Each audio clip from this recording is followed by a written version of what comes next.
Qu'est-ce que la philosophie? Tenter de définir la philosophie, c'est déjà philosopher. Tout homme est un philosophe potentiel, nul besoin de s'appeler Socrate, Platon ou Aristote pour philosopher, seul compte l'amour de la réflexion et du questionnement. À la différence des sciences humaines, des sciences naturelles et des sciences formelles qui ont chacune un objet d'étude et une démarche propre, la philosophie, elle, n'a pas d'objet d'étude propre. Elle s'intéresse à tout, mais elle a toutefois une préférence pour certains domaines tels que la métaphysique, l'anthropologie et l'axiologie. À la question « Qu'est-ce que la philosophie ?», on ne saurait répondre avec exactitude. La définition de la philosophie demeure un sujet controversé, car il y a autant de philosophes que de définitions, ce qui rend impossible une définition unanime, acceptée par tous. C'est ce qui pousse le philosophe allemand Emmanuel Kant à dire que chaque philosophie est bâtie sur les ruines de la précédente et elle sera à son tour critiquée. Même si en philosophie nul n'a le monopole de la vérité et même s'il est difficile de dire ce qu'est la philosophie, on peut néanmoins donner quelques considérations générales pour avoir une idée sur ce qu'elle est. Selon une certaine tradition, c'est Pythagore qui a utilisé le mot philosophie pour la première fois.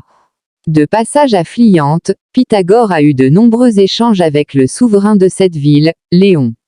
Ce dernier, impressionné par Pythagore, lui demandait sur quel art il s'appuyait. Pythagore répond qu'il ne connaît pas un seul art mais qu'il est philosophe. Le souverain lui demanda de lui indiquer les traits à partir desquels il est possible d'identifier un philosophe.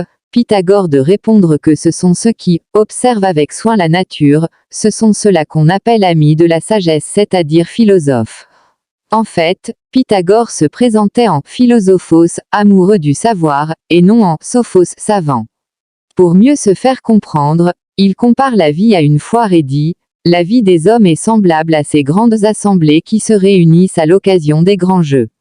JKJYT public de la Grèce où les uns se rendent pour vendre et acheter, d'autres pour gagner des couronnes, d'autres enfin pour être simples spectateurs. De la même manière, les hommes venus dans ce monde recherchent les uns de la gloire, d'autres les biens matériels et d'autres, un petit nombre, se livrent à la contemplation, à l'étude de la nature des choses, ce sont les philosophes. Irio, le mot philosophie vient du grec philosophia que l'on traduit généralement par amour de la sagesse. Philo signifiant amour et sophia, sagesse.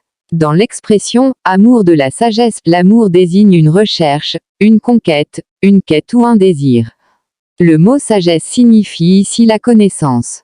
Par sagesse, Descartes entendra une parfaite connaissance de toutes les choses que l'homme peut savoir, tant pour la conduite de sa vie que pour la conservation de sa santé et l'invention de tous les arts, lettre préface des principes. Le philosophe apparaît ainsi dans une posture de recherche de sagesse sans prétendre l'atteindre. À ce propos, Karl Jaspers disait « L'essence de la philosophie c'est la recherche de la vérité, non sa possession. Faire de la philosophie, c'est être en route. » Selon les stoïciens, l'objectif du philosophe, c'est plutôt la recherche du bonheur ou de l'ataraxie, c'est-à-dire absence de trouble ou la paix de l'âme.